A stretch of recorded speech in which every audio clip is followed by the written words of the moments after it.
Why is Kawhi Leonard taking so long to make his decision? Everybody is saying that he's torn, that he's already made his decision, he hasn't made his decision. But these are the real reasons why Kawhi Leonard is taking so long to make a decision. Kawhi Leonard plays poker. He's waiting on a river card. Everyone is showing their hand ahead of time, and Kawhi Leonard is just waiting for the last shoe to drop. He's waiting to see what all the teams are doing, all the dust to settle, all the stories to come out, all the snakes in the grass to actually show themselves. He wants to see who is going to show too much. That's why he requested the Lakers show total silence in the negotiations and don't leak anything, because he wants to see who's going to leak something so he can eliminate them. He's just waiting on that river card. Kawhi Leonard is keeping everything close to the vest because he plays poker. He has to play poker.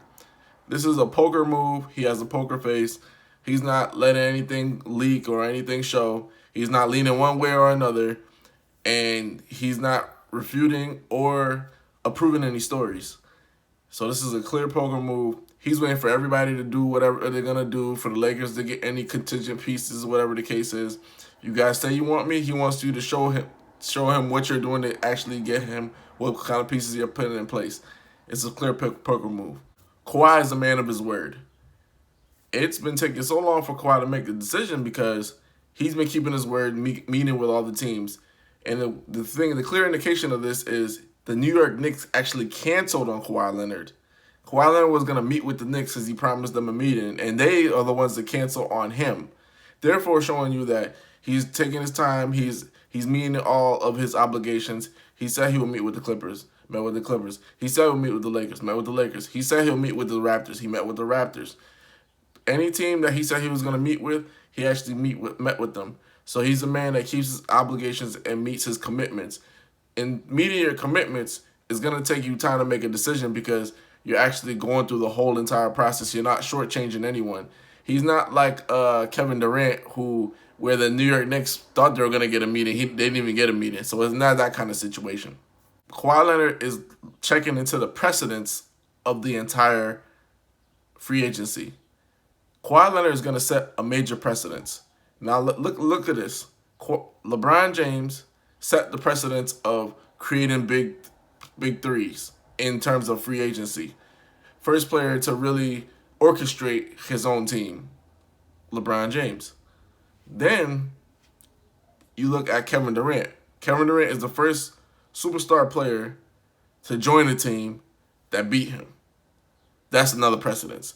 So we have the precedence of star players in their prime joining up via LeBron. Then Kevin Durant uses that to set the precedence of a star player, best player in the game, one of the best players in the game to join a team that beat him. That's a precedence.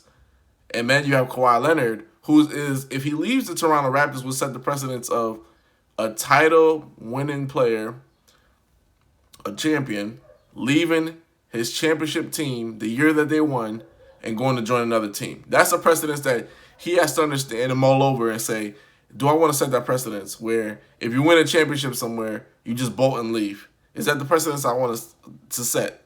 Is that something I want to leave in legacy and in history?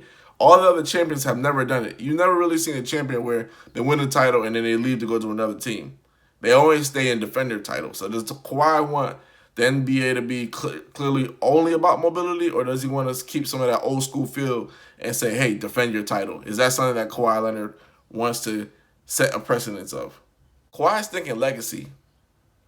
His legacy is important. People are thinking like, oh, like he's a simple guy. He's this, that, and the third. He's thinking legacy. He's thinking about what's going to put his family in position to make the most dollars. Does he stay in Toronto? He'd be the biggest sports star in Canada history, basically. I mean, besides Gretzky, of course, because, the hockey legacy. But in terms of if for Toronto basketball, he'll be the biggest star ever. He could make the most dollars.